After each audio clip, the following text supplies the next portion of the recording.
L'invité café. Thomas Pison, procureur général près la cour d'appel de Papeete, est notre invité café ce matin. Bonjour. Bonjour.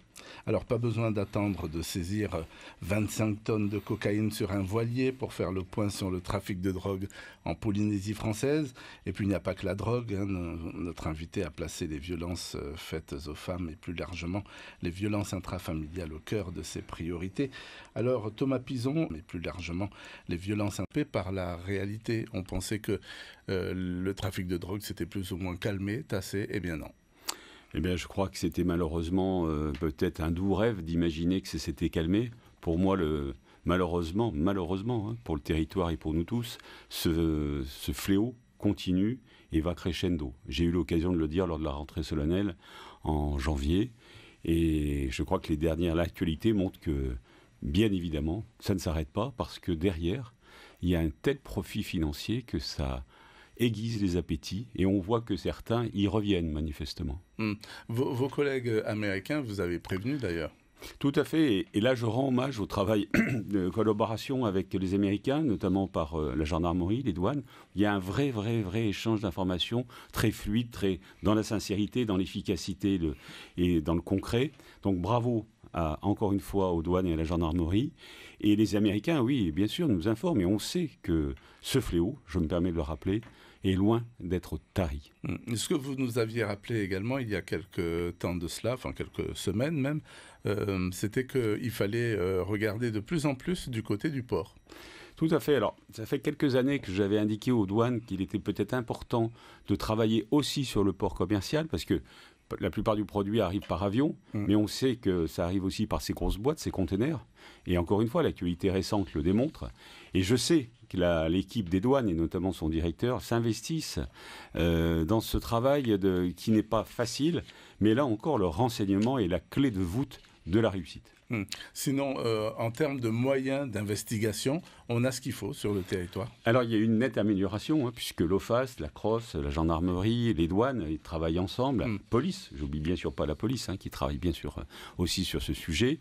Mais vu l'ampleur du phénomène, j'aurais tendance à vous dire qu'un peu de renfort serait bienvenu. Et notamment au parquet, puisque le ministère public en Polynésie française est un peu en sous-effectif. 7 membres, c'est quand même pas beaucoup pour toute l'activité. Mais j'ai bon espoir que la chancellerie entende mes appels. Ils vous ont toujours pas entendu? Pour l'instant, non, mais il faut toujours être dans l'espérance. En tous les cas, il y a la drogue dure, on parle, c'est vrai, de l'ice.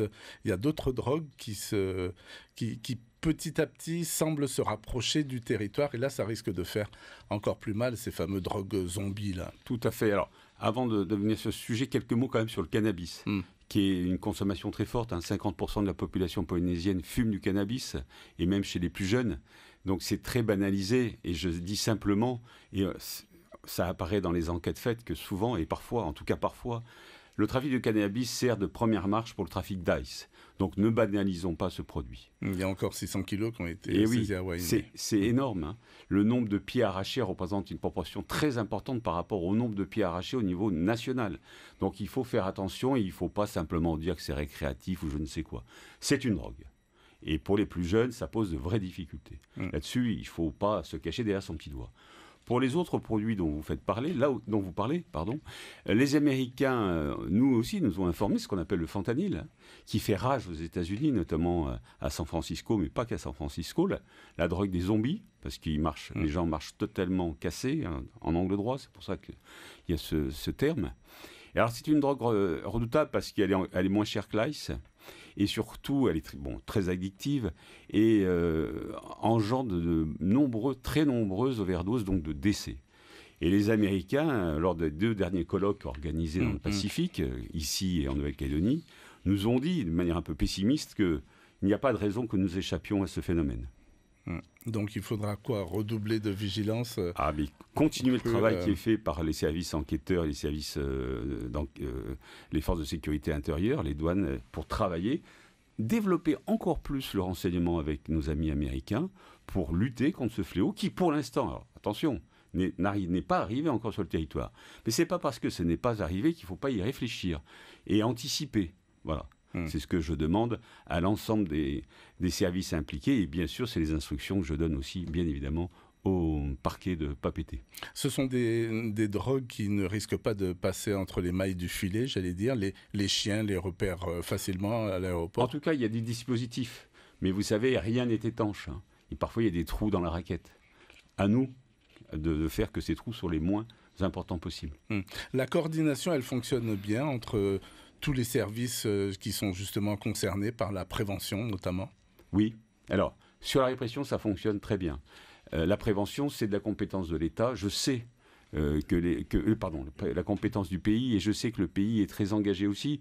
Vous avez entendu cette annonce de faire une étude très générale pour savoir mesurer le phénomène, notamment de la consommation de l'ice et du trafic d'ice en Polynésie. C'est intéressant. On a déjà des éléments.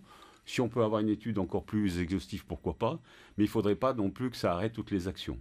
Donc sur la prévention, c'est important aussi de développer. Donc il y a une bonne coopération, c'est fluide. Et je m'en réjouis en tout cas, parce que je dis toujours la même chose, je suis désolé. Mais seul, on n'arrivera à rien. Ensemble, on a plus de chance. Alors, on l'a vu au fur et à mesure donc, que l'on suivait, on couvrait les procès donc, liés à l'ICE. La justice a décidé de frapper fort, là où ça fait mal, j'allais dire, au porte-monnaie des trafiquants. Tout à fait. Il y a la peine de prison, mais ça, c'est les risques du métier pour les trafiquants. En revanche, il y a toutes les confiscations, quand on peut, des biens des trafiquants. On a eu la visite de l'agence de recouvrement des avoirs criminels qui est venue nous expliquer les processus, comment faire au plan juridique pour pouvoir confisquer efficacement. On le fait. Je rends hommage d'ailleurs aux décisions rendues par le tribunal correctionnel de Papeete, des décisions fermes qui sont fermes et qui sont, je pense, à la hauteur des enjeux. Mais là aussi, nous devons aussi nous améliorer encore, rechercher plus les biens pour pouvoir les confisquer. Parce que envoyer quelqu'un en prison, la personne sait qu'elle sortira un jour. En revanche, arriver à lui confisquer l'ensemble de son patrimoine, c'est plus compliqué pour reconstituer un patrimoine. Et dans ce milieu-là, quand on n'a pas d'argent, on n'existe pas. Les peines, en tous les cas, vous le pensez, elles sont suffisamment sévères? Elles sont en tout cas tout à fait adaptées, je crois, aux dossiers qui sont présentés au tribunal. Alors parfois, on peut dire que c'est peut-être pas tout à fait suffisant, mais très, très, très généralement, très globalement, je trouve que ces peines sont tout à fait adaptées. Alors, l'ICE n'est pas encore complètement, en tous les cas, terminé. Ah non. C'est le moins que l'on puisse dire. Vous, quand vous observez la situation, la photo instantanée, toutes ces affaires, vous vous dites quoi par rapport, on va dire, la jeunesse déjà? J'ai eu l'occasion de le dire, et notamment aux responsables du pays. Je suis inquiet, parce que là, autour de cette table, on n'est pas impliqué là-dedans. On ne consomme pas d'ice, je l'imagine. En revanche, la population la plus jeune a parfois tendance, et on peut comprendre quand on est jeune, on a envie d'essayer des choses. Voilà. Qui ne l'a pas fait quand on était adolescent ou un peu plus vieux. Mais c'est un produit, excusez-moi, je l'avais dit à l'époque, en 2017, pardon de me citer moi-même, mais j'avais dit que c'était de la merde. Et vous voyez, on est en 2024, je dirais la même chose. Et à nous tous d'expliquer ça, d'expliquer. Il faut réprimer, mais il faut expliquer. Il faut l'expliquer où? Aux plus jeunes. C'est ce que font d'ailleurs les services de gendarmerie. Il y a des interventions dans les écoles. Et puis nous, là, vous voyez, ce genre d'échange, c'est important. Il faut que la presse, et je sais qu'elle le fait, les médias en parlent. Alors pas en parlent toute la journée, mais c'est un vrai sujet en Polynésie. Voilà, donc il ne faut pas se cacher non plus. Alors malheureusement, il n'y a pas que ce fléau. Les violences faites aux femmes en est un autre, les violences intrafamiliales. Vous avez-vous mis l'accent là-dessus en disant que c'est quelque chose qu'il ne faut pas lâcher? Là aussi, il ne faut pas lâcher. Et on fait un lien aussi avec les stupéfiants. Parce qu'on se rend compte que souvent dans ces violences, il y a de l'alcool, voire des stupéfiants. Donc vous voyez, tout est un peu lié. Il ne faut pas lâcher, parce que j'avais entendu il y a quelques années, on m'avait expliqué que c'était traditionnel, c'était dans la tradition. Excusez-moi, il faut arrêter de dire n'importe quoi. Non, il n'y a aucune tradition de battre son conjoint. Ça n'existe pas, ça. Donc là aussi, il faut être présent. Là aussi, et là, il y a un gros travail de l'association d'aide aux victimes, l'APAGE, qui fait un gros travail en amont de prévention, de groupes de parole, etc., qui porte ses fruits. C'est énorme, le travail qu'ils font. On en parle peu, mais c'est énorme. Et puis, là encore, c'est la répression. Les conjoints qui frappent et qui sont réitérants aux récidivistes, je suis désolé, c'est la comparution immédiate et la peine d'emprisonnement. Mais la peine d'emprisonnement n'a qu'un temps. Après, il faut travailler pendant ce temps pour que la personne qui en sort meilleure que lorsqu'il est rentré. Et puis, je voudrais faire une toute petite parenthèse. Il y a un projet conduit par l'APAGE, cette fameuse association, qui fonctionne très bien et qui est très investie. C'est ce qu'on appelle la justice restaurative. L'idée, c'est de mettre en contact, si les gens le souhaitent, auteurs et victimes, pas forcément dans les mêmes faits, mais auteurs et victimes, pour qu'il y ait un dialogue qui démarre, bien sûr sous la direction de gens de professionnels. Et on se rend compte que ça marche, c'est-à-dire l'auteur prend conscience, la victime peut enfin s'exprimer de ce qu'elle ressent. Et encore une fois, ce système nous vient du Canada, du Québec, qui est très en avance. Et je profite de notre échange pour saluer très amicalement la professeure Catherine Rossi, qui était la spécialiste de la justice restaurative au Québec. Et vraiment, il faut travailler là-dessus. Et surtout en Polynésie, ça marche bien. Puisque vous savez bien que l'expression, parfois, quand les gens sont condamnés, « je porte ma peine ». Donc, quelque part, il y a une vraie... puis le rôle des églises. Donc, ce côté, on échange entre auteurs-victimes, dans des cadres très précis, je pense que ça a du bon. Et puis c'est une façon peut-être aussi de s'intéresser finalement aux auteurs, parce que bon, on les condamne, c'est vrai, mais s'ils ne sont pas réparés, entre guillemets, ils recommencent. Je partage bien évidemment votre avis, parce qu'envoyer les gens en prison, c'est une chose, et à un moment, il faut passer par la case prison pour les faits les plus graves. Mais la prison, il faut utiliser ce temps pour en faire quelque chose. Et l'idée, et ça nous intéresse tous, que celui qui sort en sorte meilleur, pour qu'il puisse vivre à nouveau dans la communauté. D'accord, sa réinsertion, elle doit commencer en prison en fait. Pas forcément par la prison, mais quand la personne est en prison, il y a du temps. Dans notre société, on court toujours derrière le temps. En prison, il y a du temps. Donc profitons de ce temps-là pour aider et réinsérer.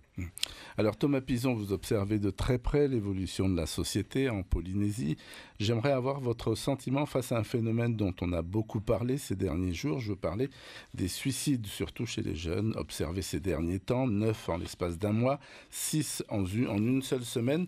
Alors le magistrat que vous êtes, mais l'homme, le père d'abord, ne peut pas être complètement insensible à une telle situation. Mais qui peut être insensible à cette situation ? Et c'est effectivement, depuis que je suis en Polynésie, le nombre de suicides, notamment chez les jeunes, m'a toujours interpellé, pour employer un terme neutre, pour ne pas dire m'a beaucoup ému à chaque fois. Alors je sais qu'il y a des associations aussi très actives là-dessus, il y a des pistes de réflexion, et alors je vais enfoncer une porte ouverte, je ne suis pas psychiatre, mais bien évidemment ça montre qu'il y a un mal de vivre, il y a un problème. Pourquoi ces jeunes se suicident ? Donc là aussi, il y a un vrai travail pour essayer de comprendre, et aussi de prévention. Et je me permets peut-être aussi faire un lien avec les produits addictifs. Je ne sais pas dans quelle proportion, mais j'imagine. Donc là, il y a vraiment... Et alors là, c'est une mobilisation de la société entière. On ne peut pas, comme on ne peut pas laisser des gens au bord de la route, on ne peut pas laisser les plus jeunes se suicider. Oui, car les pouvoirs publics, j'allais dire, travaillent beaucoup, coordonnent leurs moyens avec les associations notamment. Le problème est plus profond que ça. Il faut aller dans les familles carrément. Oui, il faut aller dans les familles et puis il faut vraiment peut-être arriver à échanger, parce que ce que je constate aussi en Polynésie, parfois les gens ont du mal à exprimer, à mettre des mots sur leurs émotions. C'est assez taiseux.